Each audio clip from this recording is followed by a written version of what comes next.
రాత్రి ఆనబడ్డాక మంచిగా అనిపించింది కదా, ఇంకో 3-4 రోజులు పడతాయట, చూద్దాం మరి. అంతకన్నా ముందు హెడ్లైన్స్ ఇద్దాం. మృగశిల ముహూర్తంలా ఆనజోరు 4 రోజులు ఉంటదట పైలం. మీరు పెట్టిండు లంచం వాపస్ పథకం, అవినీతి చేస్తే మారుస్తాడట జాతకం.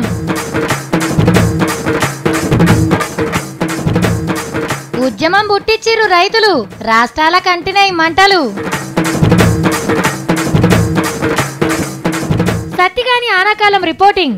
ఇప్పుడు ఈ ఆవర్తన ప్రభావంతో ఆల్కపీడనం ఏర్పడింది. ఆల్కపీడన ప్రభావం తీవ్ర అల్పపీడనంగా మారి తర్వాత ఆయుగుండంగా మారి తీవ్ర ఆయుగుండంగా మారిపోయి తుఫాన్గా మారిపోయే ప్రమాదం ఉన్నట్టున్నది.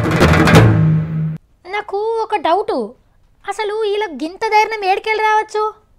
వాళ్ళకే వచ్చిందంటారా? ఎవరన్నా ఎన్నుకుంటే నడిపిస్తున్నారా? ఒకవేళ నడిపిస్తే ఎవరు ఎవ్వరు లేకుంటే ఇంతగానో ఎట్లా కొట్లాడుతున్నట్టు? లెక్కకైతే మనోళ్ళు ఇట్లా చెయ్యరే. అసలు ఇలా గంత సోయి ఏడికెళ్ళి రావచ్చు? ఈ డౌట్లన్నీ నాకే కాదు, వార్త చూసినాక మీకు కూడా వస్తాయి. ఇంతకాలం ఎవరో చెప్పలేదు కదా. టీవీలు పెద్దగా పట్టించుకొని పేపర్లు పెద్దగా రాయని రైతు ఉద్యమం నడుస్తుంది దేశంలో. మహారాష్ట్రల సురువై మధ్యప్రదేశ్ల మంటలు పుట్టించి రాజస్థాన్లో రగులుతుంది. 2 డిమాండ్లు, పంటకు మద్దతు ధర, రుణాల మాఫీ. ఈ 3 రాష్ట్రాలు కూడా బీజేపీ వాళ్ళు వెళ్తున్నాయే. ఉత్తరప్రదేశ్లో రైతు రుణాలు మాఫీ చేసే వరకు అదే పార్టీలు వెళ్తున్న మాతాన్ని ఎందుకు మాఫీ చేయరు అని ఉద్యమం లేపిండ్రు. నాగలు పట్టే రైతన్న రోడెక్కితే ఏమైతుందో దేశానికే చూపిస్తుర్రు. ధర లేదని పంటకు నిప్పు పెట్టినోళ్ళు ఇప్పుడు సరుకుల లారీలను తలగబెడుతుర్రు. పంట కొనుమని లాఠీ దెబ్బలు తిన్నోళ్ళు ఇప్పుడు పోలీసు వాళ్ళనే గెమ్మి కొడుతుర్రు. అప్పుల బాధతోని జీవి తీసుకున్నోళ్ళు కొట్లాడి పానాలు పోగొట్టుకుంటుర్రు. ఏసీ రూమ్లో కూర్చొని తోసిన నిర్ణయాలు చేసే లీడర్లకు చల్లగా చెమటలు పడుతున్నాయి. ఓ దిక్కు సరుకులు దొరకక పబ్లిక్ అంతా తిప్పల పడతా అంటే పండ్లు కూరగాయలు రోడ్ల మీద వారబోసి ఆకలి బాధ నెరక చేస్తుర్రు. రైతు ఉద్యమ దెబ్బకు మహారాష్ట్ర సర్కార్ నడుమంత్రం ఎలక్షన్లకు పోయే ఆలోచన చేస్తుందంటే ఏ లెవెల్లో కొట్లాడుతుర్రో చూడుండ్రిగా. రైతులు గిట్లనే ఉద్యమం చేసిరా అంటే బొంబాయి, పూణే, తానే, గీనే పట్టణాలకు పాలందై, పండ్లు దొరకై, కూరగాయలు పోవు. పబ్లిక్ అంతా ఆకలి ఆకలి అనాల్సిందే. ఇక మధ్యప్రదేశ్లో రైతులకు హిమ్మతిస్తందుకు పోయిన రాహుల్ గాంధీ సార్కి అడ్డం పడి అరెస్టు చేసిరు పోలీసోళ్ళు.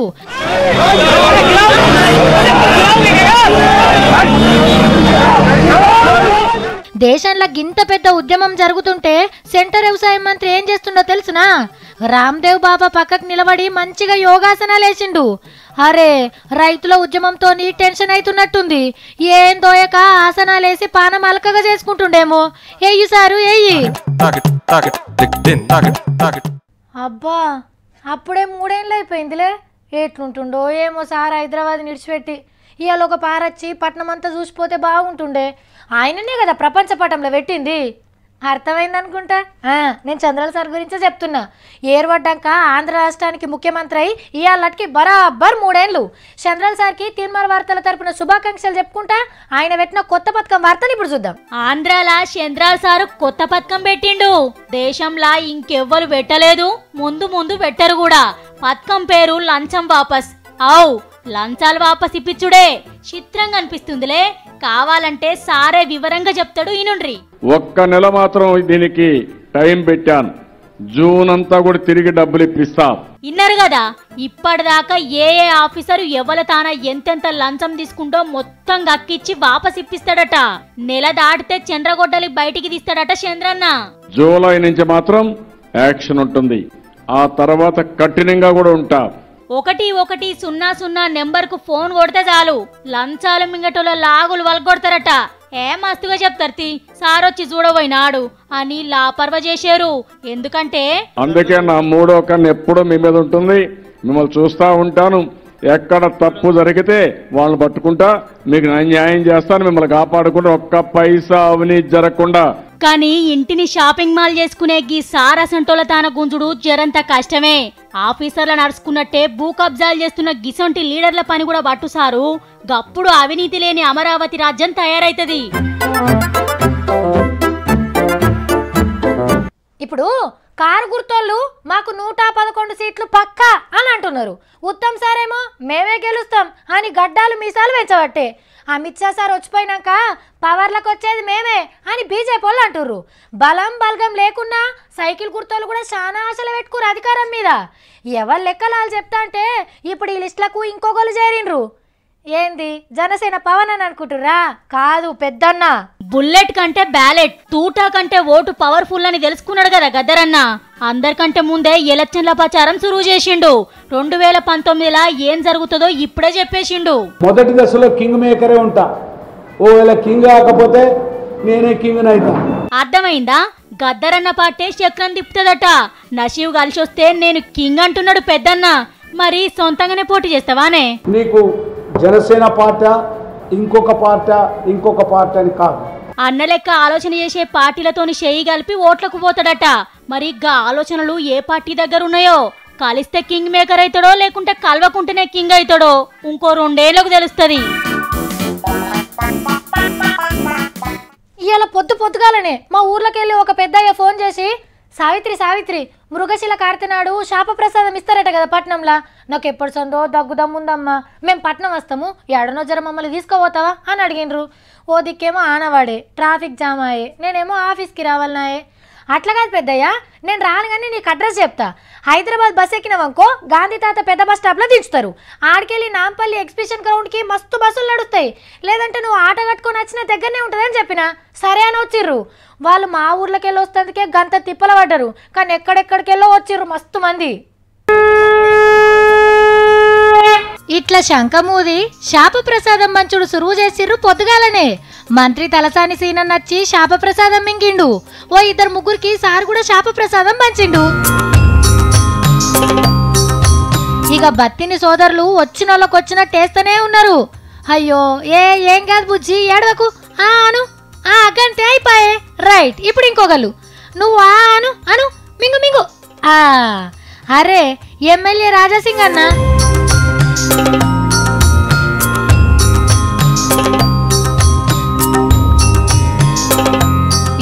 ఎక్కడిది మస్తు మంది వచ్చిర్రు దగ్గుదమ్మున్నోళ్ళు. రాత్రి సందే లైన్లు కట్టిర్రు. నువ్వు ఏడికెళ్ళి వచ్చినావక్క? ఢిల్లీకి వెళ్ళి వచ్చిండట. చూస్తుంటే దేశమంతటికెళ్ళి వచ్చినట్టున్నారు కదా. లచ్చల కొర్రమట్ట పిల్లలు తెచ్చిర్రు. అందరికి సరిపోను ప్రసాదం తయారు చేసి పెట్టిండ్రు.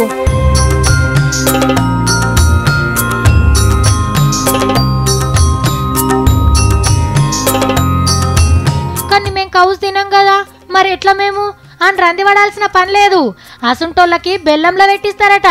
శాప ప్రసాదం ఎట్లా తయారు చేస్తారో బత్తిని హర్నాథ్ గౌడ్ తాత చెప్తాడు. హిమాలయాస్ నుండి హరిద్వార్ ఋషికేశ్ నుండి అక్కడ నుండి తీసుకొని వచ్చి ఇక్కడ మేమందరూ కూడా 2 నెలలు 3 నెలల సంది కూడా మేము అవన్నీ ప్రిపేర్ చేస్తాము. ఆనబడుతుందని ఆగమాగం కావాల్సిన పని లేదు.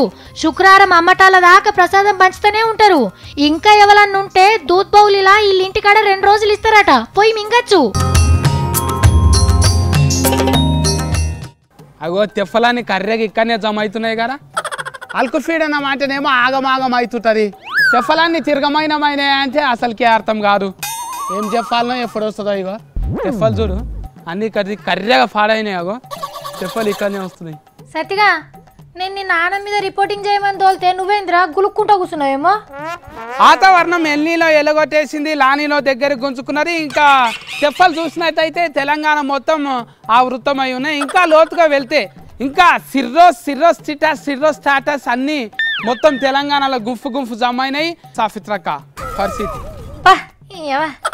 ఏమాన రిపోర్టింగ్ రా, నాకు ఒక్కటి కూడా అర్థం కాలేదు. బంగాళాఖాతంలో ఏర్పడినటువంటి ఉపరితల ఆవర్తనంతో మొత్తం పట్నం అనే పడవ తెల్లాటకల్లా సముద్రంలో తేలుతున్న సాఫిత్రక్క. కాదు సత్తి, పొద్దుగాలనే ఆనెందుకు పడిందో అరుసుకరమ్మంటే నువ్వేందో మాట్లాడుతున్నావేంద్రా? ఇప్పుడు ఈ ఆవర్తన ప్రభావంతో ఆల్కఫీడనం ఏర్పడింది. ఆల్కఫీడన ప్రభావం తీవ్ర అల్పపీడనంగా మారి తర్వాత ఆయుగుండంగా మారి తీవ్ర ఆయుగుండంగా మారిపోయి తుఫాన్గా మారిపోయే ప్రమాదం ఉన్నట్టున్నది. ఒరేయ్ అర్థం పర్థం కాకుండా ఆగమాగా మాట్లాడుతున్నావు తెలుసా? బిత్తిరి సాఫిత్రక్క నీకు ఇది కూడా అర్థమైతే లేదా? తెల్లాటకల్లా మన తెలంగాణలో మస్తు ఆనబడ్డదంట అని చెప్తున్నా. ఇదంతా బాధ కన్నా ఒక్క ముక్కలు ఆనబడ్డదని చెప్తే అర్థమవుతుంది కదా అందరికి. ఇదంతా చెప్పాలనా? ఊకేనే వాడ్డని అనుకుంటున్నావా ఆన? వెనకపోటి గొట్టు పదాలు ఆవర్తనంతోనే పడ్డది ఆన. అంత కథ ఉన్నది దానికి. అది కాదు సత్తు ఒకటి చెప్పురా, ఇప్పటిదాకా నువ్వు చెప్పిన పదాలకు కనీసం నీకన్నా అర్థమైంది ఎరికేనారా? అక్క నాకేం ఎరుకుంటాయి అక్క ఇటువంటి గొట్టు గొట్టు పదాలు నెత్తి వీక్కుంటున్న పొద్దుగాల సంది నేను. అక్క నీకు ఎరకనా ఈ పదాలకు అర్థాలు? క్యూములోనింబస్ అంటే ఎండాకాలంలో ఏర్పడే నల్లటి మేఘాలు, అల్పపీడనం అంటే వర్షాలు బగ్గ పడతాయండ్రా. అల్కుఫీడనం అంటే అల్కుఫీడ్స్ ఉంటా చూడాక గసొంటిది అనుకుంటున్నా నేను, నాకేం ఎరకమాలా. అక్క ఆవర్తన ప్రభావం అంటే ఏంటిది అక్క? ఆవర్తనం అంటే చుట్టూ తిరుగుడు, మొగుల మీద మేఘాలన్నీ ఒక్కతాన్నే చేరి అనుకోకుండా గిసుంటే ఆనలు పడతాయట్రా. నీ దిమాకులు ఏమన్నా మెంటల్ ఉన్నదా అక్క? ఇంకా 3 దినాలు ఇట్లనే ఆనలు పడతాయంట. నేను అయితే రిపోర్టింగ్కు ఆనల బయటికి వెళ్ళా, నువ్వే ఏమన్నా చేసుకో. సరేగాని సత్తి, నైరుతి ఋతుపవనాలు కేరళ దాకా వచ్చినాయి కదా, మనది కస్తాయన్నారు కదా, అవి ఇవేనట్నా? ఆ తెప్పలు ఇవి కావు, ఆ తెప్పలన్నీ ధర్నా చేసి అటు నుంచి అటే వెళ్ళిపోయినట్టున్నాయి అక్క. ఇవేమో ఆవర్తనం తెప్పలంట, అందుకే ఆన పడ్డదంట. అవునా? సరే మరి ఈ ఆనకు పట్టణంలో పరిస్థితి ఎట్లుంది? ఇంకెట్లుంటారు పరిస్థితి? నువ్వు నేను చేసే పట్టుకే పట్నంలో జనం అందరు తిప్పలు పడుతున్నారు. నీ కథ మంచిగానే ఉంది, నువ్వు నేను చేయబట్టికి ఆగమవుడేందిరా, మనమేం చేసినామని? నన్ను ఇంటికాడ నీడ పట్టుకుండా నీయకుండా బయట దింపబడుతుంది. ఓ నీ అంత పని మంత్రాలు నీ అంత యాంకర్ లేరంట నురుకుతివి ట్రాఫిక్ జామ్ చేయనీకి ఆఫీస్కు. అంటే ఇక ట్రాఫిక్ జామ్ అయితే ఇంట్లోనే కదలకుండా కూర్చోవాలన్నారా?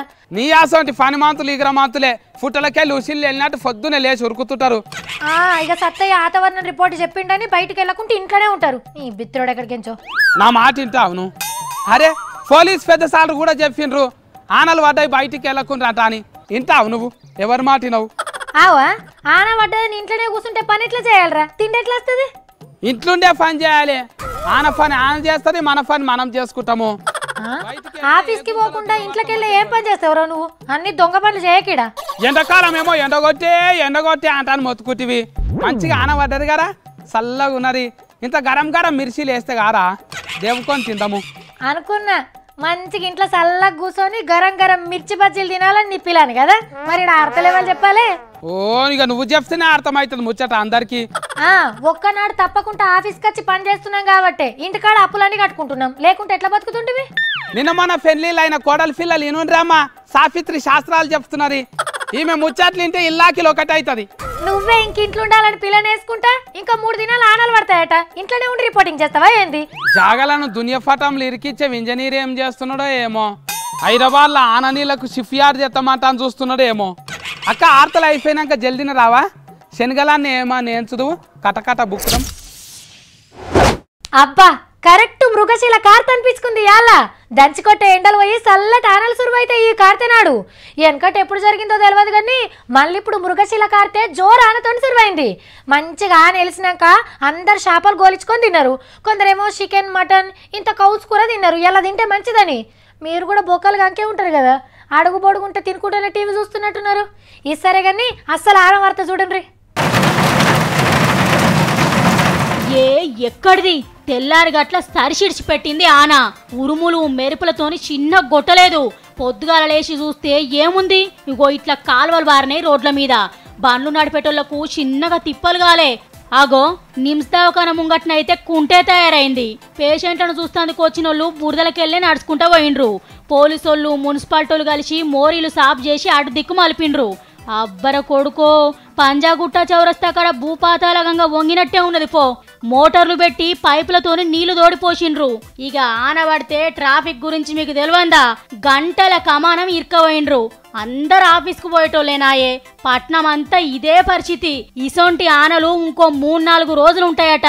కాబట్టి ఇంట్లకు సౌదలు ఉప్పు మిరపకాయ ఇప్పుడే తెచ్చి పెట్టుకోండ్రి. పట్నంలోనే కాదు ఊర్ల పొంట కూడా దంచుడు దంచుతాంది. మొత్తానికైతే ఆనకాలం అంటే ఆనకాలం లెక్కనే సురువైంది. లంచం ఇచ్చినా తీసుకున్నా 2 కూడా తప్పే. మరి అట్లని ఎవరన్నా తీసుకోకుండా ఊకుంటున్నారా? బెంచ్ కింద చేతులు పెడితేనే ఉన్నారు, ఇచ్చేటోళ్ళు ఇస్తూనే ఉన్నారు. పని జల్దీన కావాలి అని మనోళ్ళు తప్పు చేస్తారు, లంచం ఇస్తేనే పని చేస్తాం అనాలు తప్పు చేస్తారు. సేమ్ టు సేమ్ గిట్లనైంది ఒక తానా. కాకుంటే ఇది లంచం పంచాది కాదు, ఆలు మొగల పంచాది. గుంటూరు సుగునక్కకు హైదరాబాద్ యాదయ్యకు 3 ఏళ్ల కిందట లగ్గమైంది. పురిగల్వక ఇడుపు గాయిదాలు అయినాయి. సుగునక్క ఆడికే ఇడిచిపెట్టలే. పెళ్ళప్పుడు లచ్చల కట్నం ఇచ్చిన నాది నాకు ఇప్పియుండ్రి అని పోలీస్ స్టేషన్లో కేసు పెట్టింది పాత మొగుని మీద. కట్నం తీసుకునుడు రూల్ ప్రకారం తప్పు, గొట్టు శిక్ష అయ్యుండ్రి అని కోరిందట. యాదన్న కూడా హుషారుగాడే ఉన్నట్టుండు. అవు నేను బరాబర్ కట్నం తీసుకున్నా, నా తప్పైతే మరి కట్నం ఇచ్చిన నా పాత భార్యది కూడా తప్పే అని వకీల్ పాయింట్ పట్టిండు. ఆమె కూడా రూల్స్ తప్పిందని ఉల్టా కంప్లైంట్ ఇచ్చిండు. ఎట్లున్నది ముచ్చట? మనోని మాట కూడా వాజివే అనిపిస్తుంది కదా. లెక్కకైతే ఇద్దరికి శిక్ష పడుతుంది. కలిసి ఉండే కాడ పురి కలవకున్నా కట్నం కాడ ఇద్దరు ఒకటై కేసులు వాపస్ తీసుకున్నాడు తప్పితే ఇంకో మార్గం లేదు మనోళ్లకు.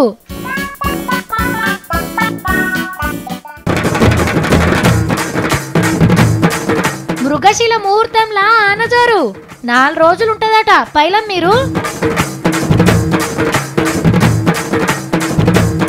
పెట్టిండు లంచం వాపస్ పథకం. అవినీతి చేస్తే మారుస్తాడట జాతకం.